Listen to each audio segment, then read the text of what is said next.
Alors comment nous avons fait pour tuer nos sols? On a violé ces lois fondamentales. C'est-à-dire qu'on n'a pas... Vous pouvez violer les lois humaines. Si vous faites choper par la police, vous irez en tôle.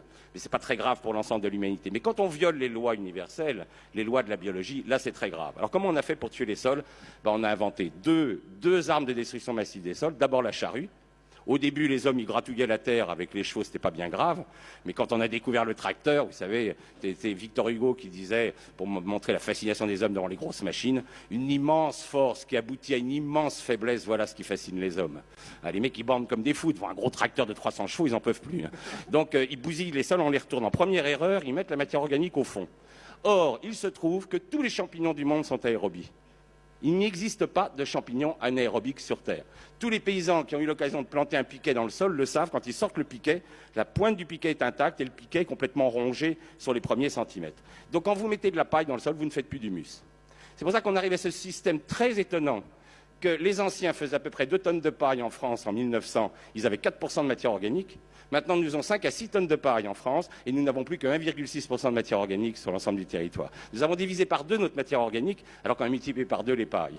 Pourquoi? Parce que nous les enfouissons. Et à partir du moment où vous enfouissez, c'est fini, vous ne ferez plus jamais d'humus. Heureusement d'ailleurs pour la ville de Venise qui repose sur des piliers de bois, ces piliers de bois sont sous l'eau en anaérobiose et aucun champignon ne peut les écrouler. C'est pour ça que la ville est toujours là. Donc première erreur, enfouissement de matière organique. Et le nombre de gens que je vois en mettre du compost avant de planter un arbre passent leur temps à faire cette erreur qui est une erreur fondamentale contre les lois universelles. Deuxième erreur, on apporte les engrais chimiques.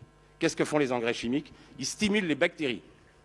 Or les bactéries elles sont minéralisatrices, elles ne font pas d'humus, elles minéralisent. Et les bactéries elles se multiplient 20 fois plus vite que les champignons. Donc qu'est-ce qui se passe quand vous mettez les engrais chimiques? Vous accélérez la minéralisation de la matière organique. Quand la matière organique tombe trop bas, la faune disparaît puisqu'elle se nourrit de cette matière organique. Un pays comme la France, nous sommes passés de 2 tonnes de vers de terre en 1950 à l'hectare à moins de 100 kilos. Qu'est-ce qui se passe quand il n'y a plus de vers de terre? Les vers de terre, je vous ai expliqué qu'ils remontaient tous les jours de la terre. Ils remontent de la potasse, du phosphore, de la magnésie, du calcium. Plus de remontée par les vers de terre. Les éléments vont descendre. Pollution des nappes, pollution des rivières. Vous rentrez dans ce qu'on appelle, après cette dégradation biologique des sols, vous rentrez dans ce qu'on appelle la dégradation chimique. Votre terre va perdre ses éléments nutritifs. Vous allez envoyer de l'azote dans les nappes, vous allez envoyer du phosphore dans les rivières, etc. Vous appauvrissez vos sols. Or, il se trouve que lorsque le taux de matière organique est tombé trop bas et que vous avez minéralisé des ions fondamentaux qui attachent argile et humus comme le fer, le calcium, etc., bien l'argile n'est plus attachée. L'argile s'en va, les rivières se chargent de boue dès qu'il pleut. C'est la dernière mort des physiques, c'est ce qu'on appelle la mort physique des sols. Votre sol part à la mer. Et c'est comme ça que vous ruinez un sol. Et c'est comme ça que des agriculteurs qui, à l'heure actuelle, moi je travaille avec des agriculteurs depuis 89, des gens en Beauce qui étaient très fiers de faire partie du club des 100 quintaux. Ils roulaient des caisses. À l'époque, ils avaient des blés qui, en génétique, étaient des blés à 110 quintaux. Donc ils faisaient presque le rendement génétique. Maintenant, ils ont des blés à 150 quintaux et les mêmes agriculteurs font plus que 90 quintaux. C'est-à-dire qu'ils ont des Ferrari, ils roulent sur des chemins de terre. Ce n'est pas la peine d'avoir une Ferrari, c'est pour rouler sur un chemin de terre, il vaut mieux avoir une 2 chevaux. Donc ça, ils peuvent raconter tout ce qu'ils veulent. Ils ne valorisent plus la génétique de leurs plantes. Et on sait que cette génétique est valable, puisque récemment, ils ont fait une expérience en Nouvelle-Zélande sur un sol qui n'avait jamais été labouré, jamais touché. Et ils ont fait 162 quintaux en semi-direct, et ils ont fait 152 quintaux en labour. Donc ça montre que le potentiel génétique est bien existant, mais c'est nos sols qui sont à genoux. Donc, qu'est-ce que ça veut dire pouvoir faire une agriculture durable? C'est reconnaître que la propagande des multinationales, et de la propagande, ce n'est pas de la science, il va falloir remettre de la science dans l'agriculture. Or, l'agriculture n'a plus de science depuis 50 ans, elle n'a que de la technique, elle n'a que des produits chimiques, elle n'a que des grosses machines, c'est-à-dire qu'elle fait tourner le business agro-industriel. Mais cette agriculture n'est pas là pour nourrir les hommes, elle est là pour enrichir l'agro-industrie. Or, le problème qu'on a maintenant avec 7 milliards d'individus, c'est qu'il va bien falloir se décider à nourrir les hommes. Et nous avons maintenant 1 milliard d'hommes qui souffrent de la famine. Donc la révolution verte, c'est un échec total. Le problème, c'est que cette société qui est obsédée par le profit ne veut pas reconnaître ses torts. Elle ne veut pas reconnaître que la révolution verte est responsable de la famine d'1 milliard de personnes, c'est-à-dire autant d'habitants qu'il y avait en 1800 sur cette planète. Donc il va falloir changer complètement notre agriculture. Il va falloir, à mon avis, dissoudre des sociétés comme Monsanto, Novartis et compagnie, qui sont des assassins. Il va falloir qu'on crée une espèce de justice internationale sur crime contre la vie.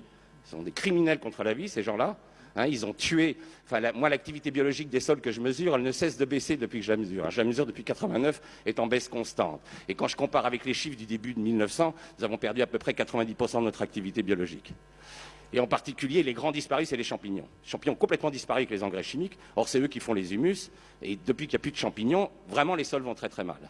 Et c'est pour ça, là, tout à l'heure, vous parliez du BRF. Pourquoi le BRF a un effet tellement spectaculaire sur la relance de la vie des sols? C'est que vous apportez de la lignine. C'est vous redonnez cette substance que seuls les champignons sont capables d'attaquer et vous remontez le C sur N. C'est-à-dire vous remontez le rapport carbone-azote. L'agriculture n'a pas besoin d'azote, elle a besoin de carbone. C'est ça que les agronomes n'ont toujours pas compris. Comme les agronomes ignorent tout de la vie des sols, la chaire de microbiologie des sols à l'agro a été fermée en 86. Là, vous avez devant vous un fossile vivant. D'accord? Des microbiologies des sols, on n'en fabrique plus en France. Vous avez 150 agros qui sortent de la boîte, ils ne connaissent rien des cycles microbiens. Enfin, c'est quand même hallucinant. Ils ne savent pas distinguer un basidiomycète d'une bactérie ou d'un actinomycète. Ils ne savent pas que les rôles sont complètement différents. Donc si on veut remettre de la vie dans les sols, il va bien falloir qu'on mette de la science et qu'on arrête d'inventer des modèles artificiels type révolution verte, de donner le prix Nobel à un mec qui a ruiné 300 millions d'hectares de sol avec sa révolution verte. C'est pas ça le but. Le but, c'est de remettre de la science pour qu'on puisse à nouveau regarder les sols comme ils sont. Parce que le grand livre, c'est la nature. C'est pas derrière un ordinateur qu'on découvre le fonctionnement d'un sol. C'est en faisant des trous. Avec Lydia, on en a fait plus de 12 000 à travers la planète, depuis l'altiplano des Andes, en passant par les sols norvégiens et les sols d'Amérique et de Bornéo. Les sols, on sait comment c'est, parce qu'on en ouvre, et qu'on regarde la faune, on regarde les racines. Mais c'est plus que font les agronomes. Voilà, je vais essayer de raccourcir. Je vous remercie pour votre attention. Bravo, Claude.